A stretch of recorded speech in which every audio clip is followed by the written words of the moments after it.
Violencia, espectáculo, democracia y populismo.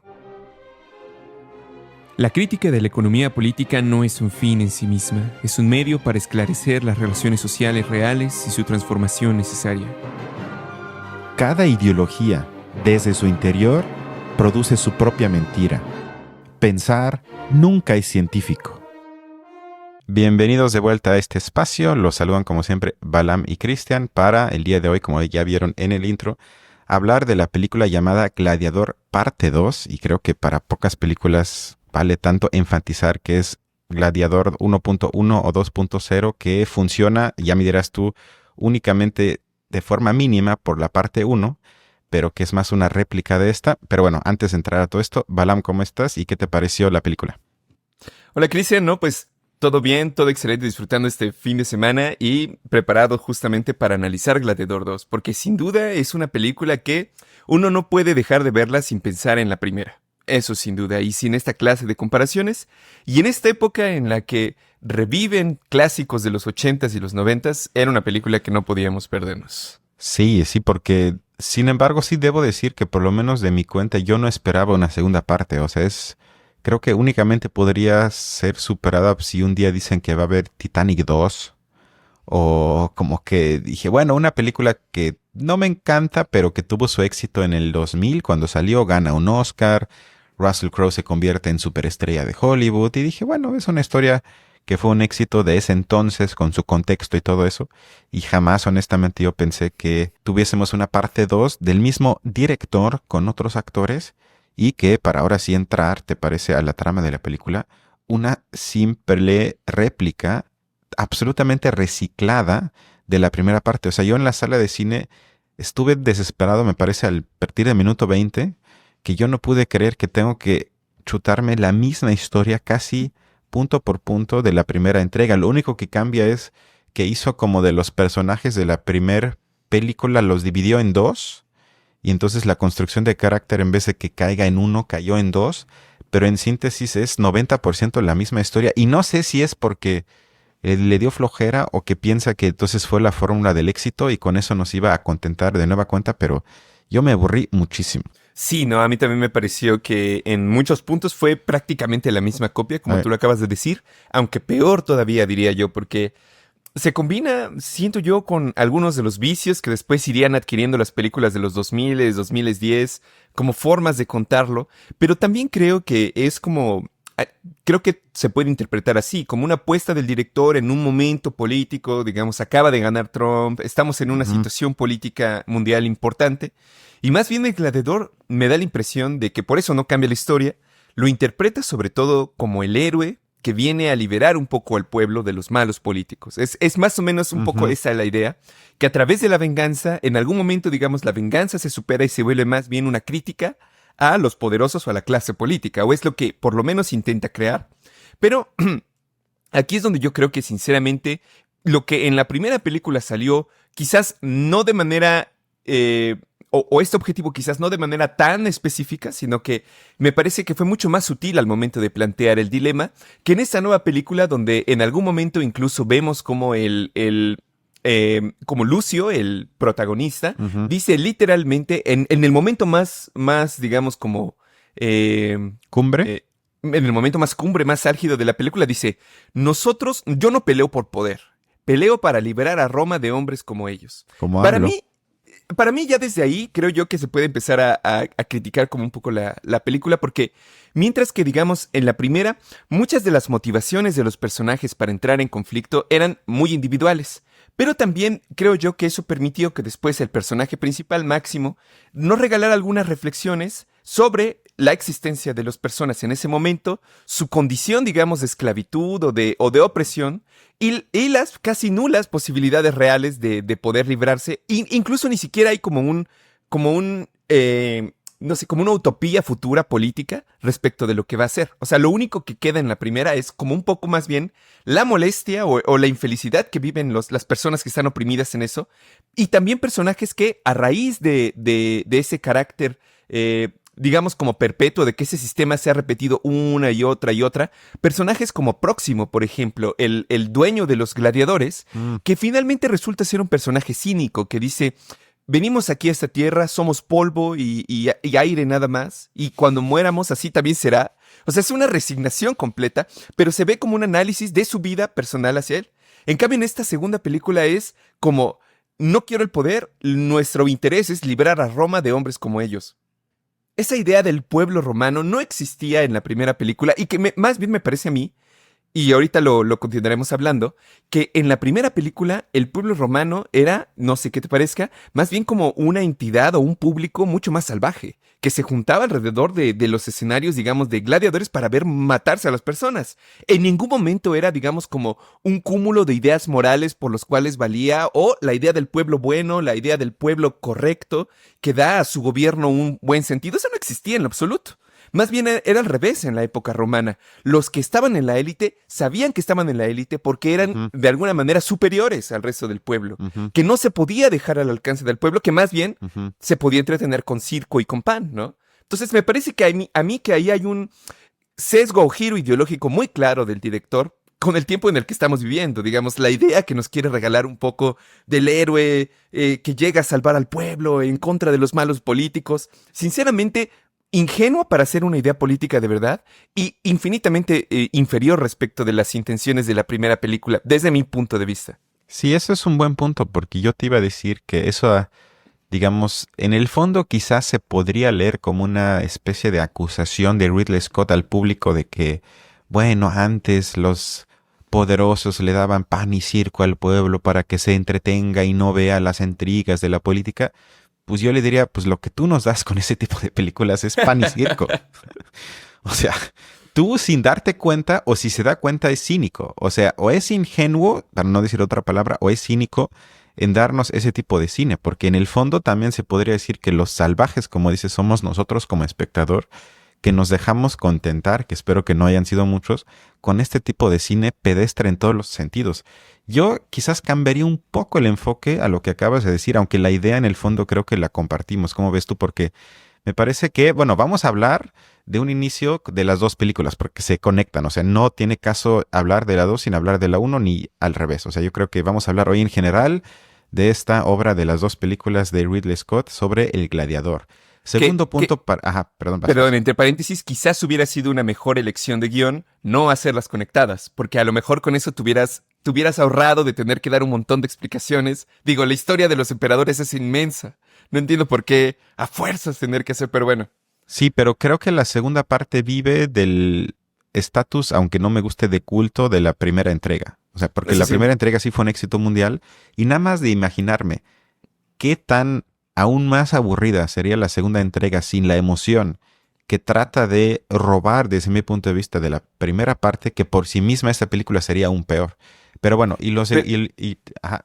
A lo mejor ahí yo estoy como, nada más así rápido, estoy un poco de acuerdo, porque yo creo que más bien, o me he dado cuenta que a veces cuando hacen secuelas, les pesa mucho como el fantasma de la primera película, los personajes, la historia, el éxito pesa mucho.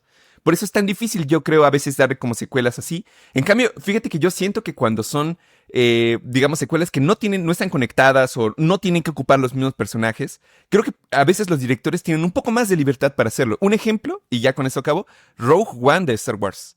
Me parece a mí que esa película en sí misma es mejor que la saga original de las 3 películas y las otras 3 que llegaron. O sea, ese hecho de que fuera separado del universo permitió contar una historia redonda mucho mejor desde mi punto de vista. Pero bueno. Estoy de acuerdo. Continuemos. Yo, digamos, comparto eso, por eso me parece pereza intelectual no intentar algo nuevo. Aunque quizás esté, como dices, dentro del mismo universo, entre comillas, pero que sea una historia aparte que funcione por sí misma para gente que quizás no haya visto la primera película. Porque honestamente, si no viste la primera vas a decir, bueno, pero ¿qué es esto? O sea, yo vi la primera y aún así dije, ¿qué es esto?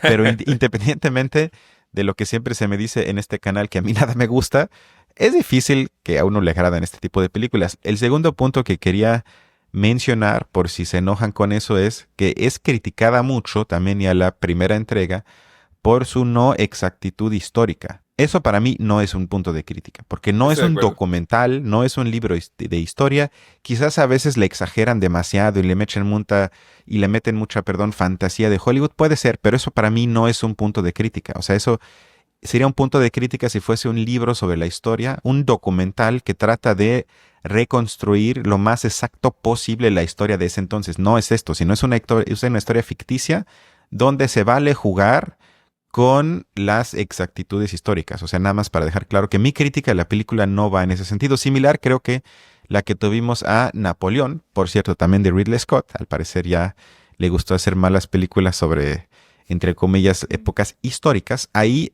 tampoco nos gustó. Creo que compartes ese juicio. Sin embargo, los dos compartíamos que las críticas no eran por su no exactitud en cuestiones históricas. Entonces, una vez dicho esto, para mí el lema principal de ambas cintas, es que hay que estar dispuesto a morir por la democracia. Y eso para mí es lo perverso, porque a veces vemos películas de venganza o digamos de sacrificio donde el héroe o la heroína tiene que morir, pero es una causa ambigua, donde dices, o lo clásico de Hollywood es por la familia. Bueno, muere por su hijo, por su mamá, por su esposa, por su tío, por su primo, y el público puede identificarse con eso, sin embargo, no es por una causa, entre comillas, abstracta. Y en este caso es una causa abstracta que es muy difícil no compartir, porque ¿quién va a decir, no, pues es que es malo que uno, entre comillas, luche por, como dijiste, salvar al pueblo, pero en la película se dice una y otra vez, por el sueño de Roma. Nunca se nos explica qué es ese sueño de Roma, pero más o menos se nos deja entrever que es una forma de, por lo menos, democratizar la vida pública de Roma de ese entonces. Y eso para mí, digamos, es lo perverso de ambas cintas, porque la quiero conectar en mi forma de argumentación con la época geopolítica de la primera entrega. Estamos hablando del año 2000, es decir, Bush hijo en la presidencia, un año antes de los ataques a las Torres Gemelas en Estados Unidos, pero también estamos en pleno lo que Fukuyama llamó el fin de la historia. Aparentemente la democracia liberal ganó la libertad por la tiranía de la Unión Soviética, etcétera. Eso que también ya hemos tematizado mucho en este espacio. Sin embargo, estamos entonces en la antepuerta de las llamadas guerras. ¿Por qué? Por la democracia. O sea, ya el discurso imperial sufrió un giro. Ya no era, digamos, vendible en ese entonces hacer luchas imperiales. Primero, antes era contra gente salvaje que hay que civilizarlos. Luego ya no era por eso, sino era para salvar a la pobre gente del oso ruso, del oso de la Unión Soviética, que los iba a esclavizar. Pero una vez que ya se cae la Unión Soviética, entonces, bueno, ¿cuál era la justificación? Que siempre fue mentira, eso me queda claro, pero digamos, el discurso público con que se agitaba los periódicos, la opinión pública, a partir de ese entonces, la invasión de Irak es en 2003, me parece, ya era por liberar a los pueblos y llevarles la democracia. Y con eso hacia el país interno, es decir, hacia la política interior, se justificaba que jóvenes de Estados Unidos, también de Alemania y otros países, deben de ir a morir. ¿Por qué? Por la democracia.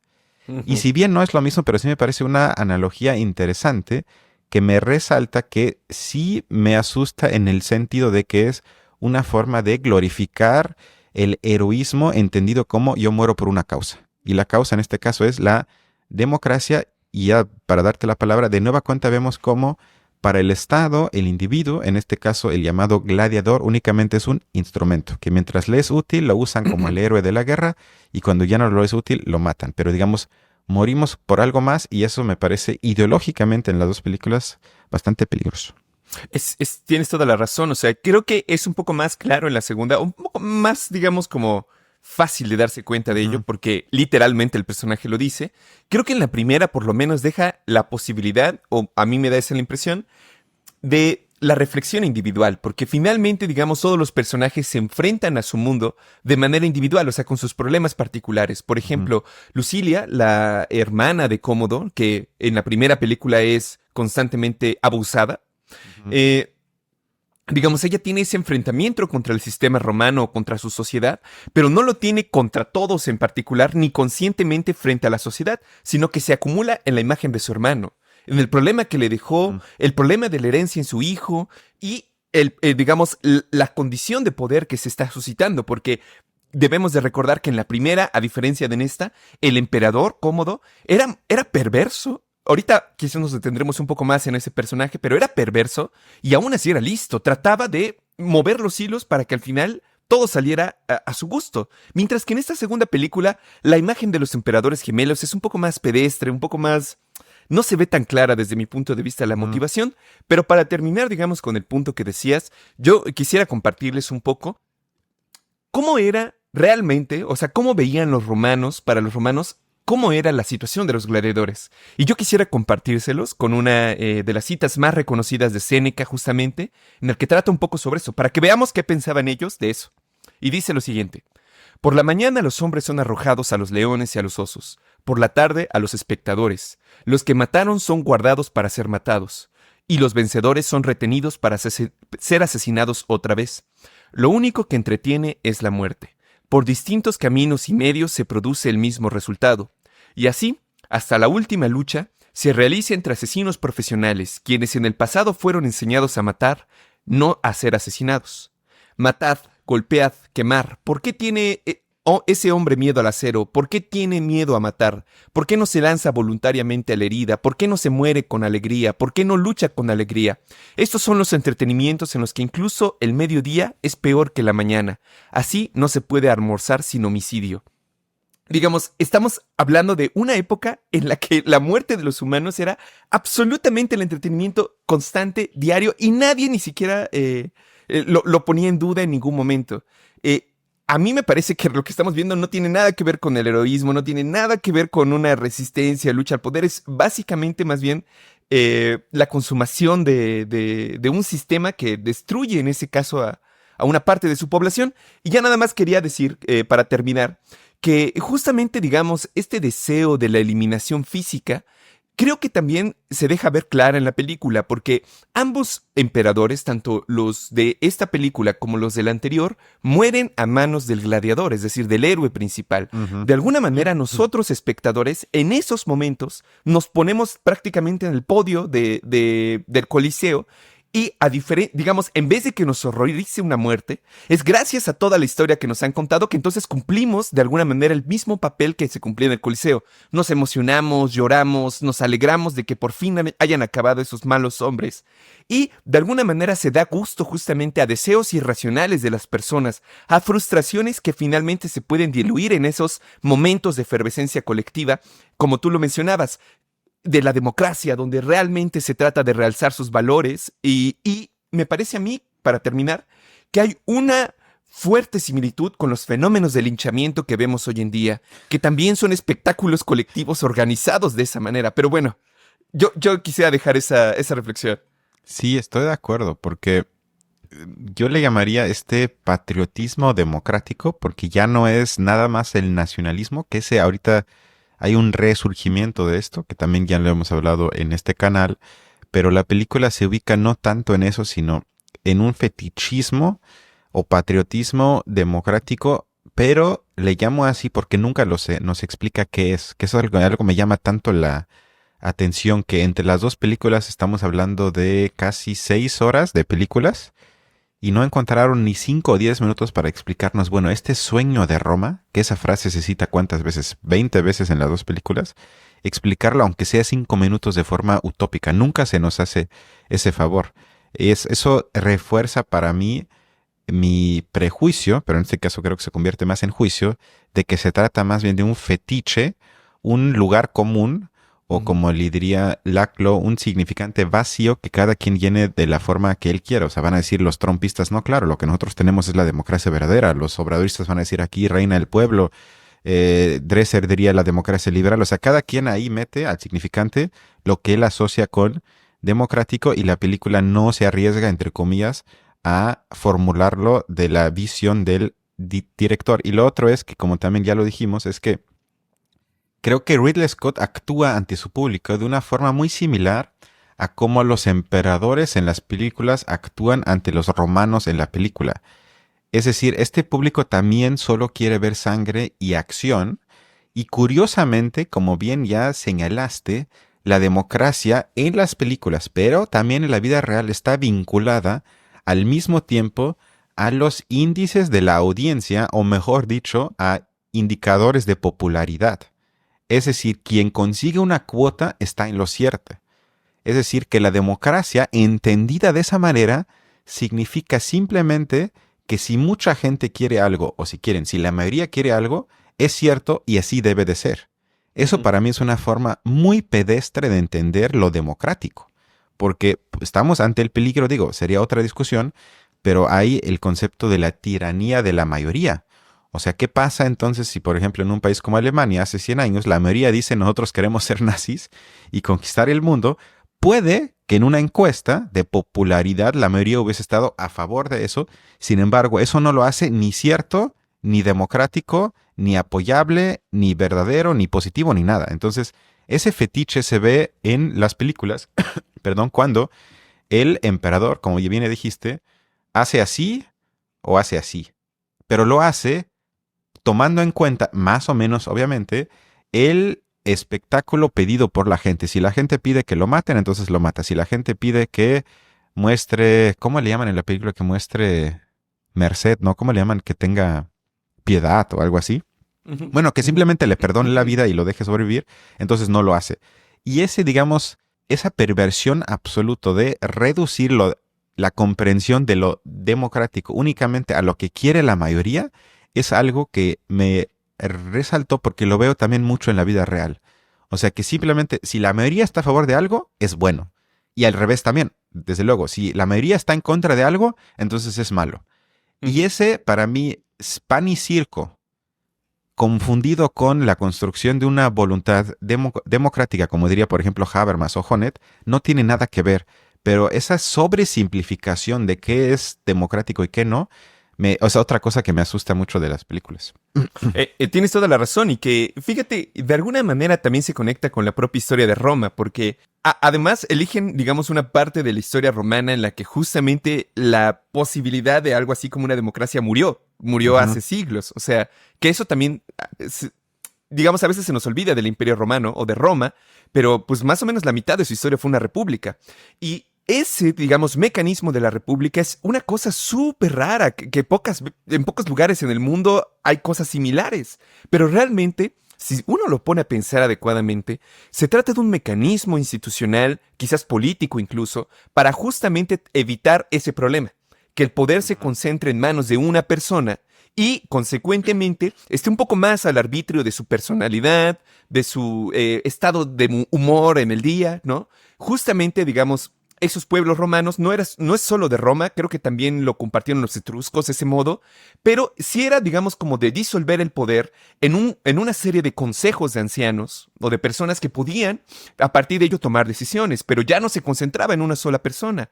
Había me parece que eran dos incluso los que reinaban cada vez. Eran como el que tenía el poder, digamos, no sé si en cierto territorio o con cierta administración, etcétera. Bueno, lo que estamos viendo en realidad ya es un momento de Roma en el que Cómodo, o más bien Augusto, el que le siguió a César, logró instaurarse, eliminar al Senado como digamos, institución relevante y plantearse como la personificación del poder absoluto, ¿no? Eso prácticamente es el Imperio Romano. Y, digamos, me parece a mí que desde ese punto ya la elección del periodo mismo de Roma es hasta cierto punto ideológico, porque si nos damos cuenta, en la primera película, Marco Aurelio es prácticamente idealizado como la figura del político, líder, dirigente, mejor, perfecto. Porque, Sabio. digamos, el problema no es que tenga el poder una sola persona, el problema es más bien qué tipo de persona va a tener el poder. Debería de ser una persona sabia, que guste al pueblo, ¿no? Que sea popular, que todo el mundo lo ame, ¿no? Porque además Marco Aurelio no solo es filósofo inteligente, sino que además el pueblo lo ama. Quizás esa última característica es su característica más importante, como le acabas de decir. Pero sí que por lo menos no existe esta... Más bien, me parece que hay como una especie de glorificación del heroísmo individual, ¿no? De que realmente el líder no es el líder, el mejor líder no es el que surge democráticamente o el más racional, sino que es al que mejor le caen, ¿no? Y que el mundo debería, o la república debería ser organizada en torno a una persona así y no en torno a una verdadera resistencia o organización. O sea, Gladiador ni en ninguna de las dos películas ejerce una verdadera organización así que trate de proponer algo distinto. O sea, no.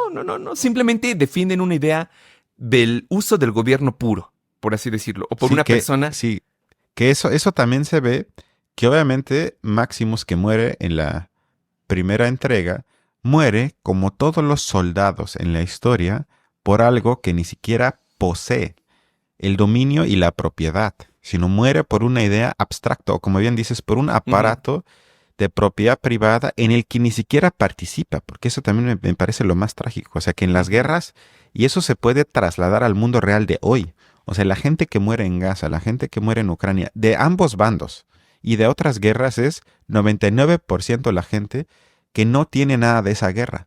O sea, eso también es muy curioso. Hay muchos libros de historia que hablan de soldados, entre comillas, de países victoriosos de la Primera Guerra Mundial o de la Segunda, que luego vuelven a sus casas, a sus familias, ya sea en Francia, Inglaterra, Estados Unidos, pero sobre todo en los casos de Francia e Inglaterra, y luego son maltratados por las políticas de los gobiernos de esos países. Es decir, les vale madre. No hay ninguna, no sé, fortalecimiento de los salarios, o les dan un crédito para la casa, o les dan más comida, o ya no tienen que trabajar, los jubilan. No nada de eso, sino ahí se ve otra vez esa, digamos, contradicción entre el interés del Estado y el interés de los sujetos que viven bajo el dominio de un Estado, Estado que sea. Es decir, no es lo mismo, no hay que sobreidentificarse con el interés aparentemente común que tenemos todos los habitantes de un espacio geográfico que hoy se le llama Estado. Y eso en la película también se romantiza mucho eso, y eso se ve más en la primera cuando se nos deja entrever que lo que Maximus en realidad quiere o anhela es una vida como campesino, granjero, junto con su mujer y su hijo. Sin embargo, no se le permite esa vida, sino él no puede ser un hombre privado como él desea, sino su deber le llama, y su deber que es ser general por Roma. Defender Roma, hacer más grande Roma, proteger Roma, como le quieran llamar. Y ahí comienza para mí el peligro ideológico que también veo hoy. O sea, cuando escucho a Biden, cuando escucho a Putin, siempre se nos dicen que antes está el interés del Estado y luego, si hay chance, un rato, pueden ser humanos, privados y tener vida. Pero antes es el deber patriótico, porque si se olvidan con eso, todo se va al carajo. Y el siguiente punto, a menos que quieras decir algo sobre esto. Adelante, adelante. El siguiente punto es que también lo hemos visto en tantas películas de Hollywood, es que tú heredas autoridad, pues hay que decirlo, yo creo que genéticamente por parte de tu familia, en este caso por parte de tu papá. Es decir, se abandona por completo. Para mí un alcance de la modernidad de los más importantes es que el poder no se hereda. Estamos aquí de nueva cuenta en un mundo previo a la modernidad, donde era supuestamente por linaje, si tienes poder o no tienes poder. Y eso en la fábrica de sueños de Hollywood, este componente antimoderno está tan muy a menudo en muchísimas películas, porque al fin y al cabo, lo que nos promete, por lo menos a partir de la llegada de la llamada Ilustración, es la promesa que nos podemos liberar de la esfera doméstica, de la autoridad de la familia que nos tocó, que nadie escoge, para reinventarnos en otro lado. Eso que hemos hablado, que digamos la posibilidad de el dinero y de escoger, entre comillas, libremente tu trabajo, te hace, como dice Marx, doblemente libre. O sea, eres libre de las ataduras de la familia, de la parte que te tocó. Obviamente, eso te convierte entonces en alguien asalariado que tienes que buscar trabajo. Ese es un problema. Pero en un inicio te permite, entre comillas, emanciparte de tus raíces. Y ahí se abandona eso. Si no, él está casi, me recordó a la película del Rey León, donde Simba se tiene que convertir en rey. ¿Por qué? Porque es el hijo de Mufasa. No hay otra explicación, sino él es hijo de, y eso le da el poder. Y lo curioso ahí es que el efecto ideológico se ve de manera hermosa en la segunda película del Gladiador, porque cuando todo el mundo se entera que él es hijo de Maximus, todo el mundo ya le dice, bueno, entonces tenemos que seguirte. Tú decides. Ajá. Tú marcas el rumbo y nosotros hacemos lo que tú quieras. ¿Y por qué? Porque eres el hijo de Maximus. O sea, no hay ningún intento de una explicación mínimamente racional, ilustrado, moderno, de decir, a ver, nosotros te vamos a seguir por esto. Por lo menos algunas exigencias, sino ciegamente es, tú eres el rey. ¿Por qué? Porque eres el hijo del rey. Sí, Digo, no, bueno. sí. Y de hecho, esa es una elección bastante ideológica de parte del director, que justamente, o sea, No sé si Ridley Scott no se acordó de su decisión hace 20 años, pero es demasiado pedestre porque es el príncipe, el signo, el símbolo del pueblo, ¿no? O sea, todavía en el primero era, bueno, no es formalmente su familia, pero Marco Aurelio le da... Bueno, Exacto. Rompe sí, con la idea de sangre. Exacto. Ajá, que eso pasa en la primera, que rompe con la idea Exacto. de sangre, sí, sí, Sí, sí. sí, sí. Que eso, incluso ahí yo creo que hay problema, pero por lo menos rompe con eso, que justamente es un poco, a veces se nos olvida, bueno, no es que no se nos olvide, es que difícilmente tenemos como la idea de cómo se diferencian las sociedades, pero debemos de recordar que el Imperio Romano era profundamente distinto a lo que hoy en día conocemos como un Estado-nación. Ujú. Porque, para empezar, digamos, el modelo de dominación de Roma, que es, digamos, más o menos famoso, era llegar a los lugares y, de alguna manera, más bien tratar de adaptar sus propios dioses, permitían conservar a las comunidades sus dioses únicamente entregando tributo y empezando, digamos, como a introducirse un poco en la cultura romana, pero de ninguna manera era, digamos, como una política de homogeneización cultural, como sí existen en las naciones actuales. Es decir, el Imperio Romano permitía que, por ejemplo, los francos tuvieran sus dioses, los españoles tuvieran los suyos, los alemanes tuvieran los suyos, pero, digamos, los estados-nación más bien se establecen como proyectos que en ciertos territorios buscan que toda su población hable un mismo idioma, tenga una misma nacionalidad, tenga una misma religión incluso. Es decir, los proyectos son profundamente distintos también, y yo creo que eso también revela un poco por qué en el Imperio Romano existían otro tipo de personalidades. Por ejemplo, ya lo mencioné, pero la personalidad de Próximo, que él fue un ex esclavo que se volvió dueño de algunos esclavos y que empieza, digamos, a hacer un negocio alrededor de los Como empresario gladiadores. casi, ¿no? Es un empresario, podríamos decir que hoy en día que es un empresario, y él no lo toma de ninguna manera patriótica. De hecho, él se burla de todos los personajes que se sienten patrióticos en Roma. Es más bien como el cinismo puro, que a mí me parece que eso es, o sea, si le quitas la parte nacionalista, la mayoría de empresarios en realidad son así. O Ujú. sea, también son cínicos de, ¿qué más somos aquí? ¿Qué tu idea de nación de México? Ni nada. O sea, Págame y cállate. Slim, ajá, Slim se parecería un poco más a Próximo. O sea, por lo menos me parece que a mí, que en la primera habían esos personajes. Y, como también te lo mencionaba, me parece que también se sintetiza un poco en la figura de Cómodo. Porque Cómodo quizás en la primera lucha mucho por la cuestión paternal, que eso también es algo que no pasaba. Por ejemplo, en la mayoría de la historia de la humanidad, las adopciones eran lo más común para integrar familias. Esta idea de la sangre como unión única de las familias no realmente es muy reciente, es muy, muy novedosa. Los Ujú. clanes, por ejemplo, se establecían en función de los apellidos, los tótems, no necesariamente de la sangre. Por eso Ujú. las adopciones eran muy comunes antes, aunque hoy en día ya casi nadie adopte, de nuevo, por la ideología de que la sangre es lo que transmite la potencialidad, no sé. Pero bueno, la idea es que Cómodo era el hijo de alguna manera negado, no por una cuestión de sangre, sino más bien por una cuestión quizás de sabiduría, de preferencia, de poder, etcétera. Pero, sin embargo, el sistema lo produjo a Cómodo. Eso es lo que me parece tan genial, porque produce una persona que es de alguna manera perversa, porque sabe que no tiene límites. Es un emperador totalmente sin límites morales. ¿Quién le va a decir al emperador que está mal? ¿No? Y por otro lado, digamos, como la ambición, los deseos que tiene detrás, lo llevan a empezar a destruir de alguna manera las instituciones romanas. A mí me recuerda un poco a Trump en ese sentido, a la película que revisamos de Trump, que él también de alguna manera es fruto del sistema en el que está y aprende más bien poco a poco a que tiene que ser así. Y tiene que lograrlo. Y Sí. mientras que en la segunda película eso me parece menos logrado. O sea, me parece que los emperadores son más bien como Una que no se sabe muy caricatura bien. casi, ¿no? Sí, sí, o sea, como niños. Sí, sí, es una caricatura total. Y que en la primera me parece que sí fue mucho mejor, pero Joaquín Phoenix también era un actor de otro nivel. Sí, o sea, en todo caso, la que vale la pena ver también, hasta porque ese es otro punto que iba a comentar, que hasta las escenas de acción de una película que ya tiene un cuarto de siglo casi, 24 años, me parecieron mucho más impactantes en la primera que en la segunda. O sea, cuando salen los tiburones, digo, yo pensé que estoy en Sharknado 3 o qué es esto. O los monos de CGI Sí. se veían totalmente fuera de lugar, mal animados. Y luego que el protagonista muerda a ese mono, y yo digo, para no morir. O sea, todas esas escenas me parecieron como de un director que quizás se quedó con algunas ideas en la primera película que no pudo realizar y leyó otra vez el guión de su primera entrega y dijo, bueno, aquí estaría padre meter esto, aquí metemos lo otro, hago casi la misma peli, pero esta vez sí cumplo mis caprichos que quizás hace 25 años todavía no pude realizar. Pero Wow, sí, sí, sí. hasta en ese sentido de pura acción, porque yo fui al cine con mi mamá y ella dijo, bueno, pero por lo menos me entretuvo.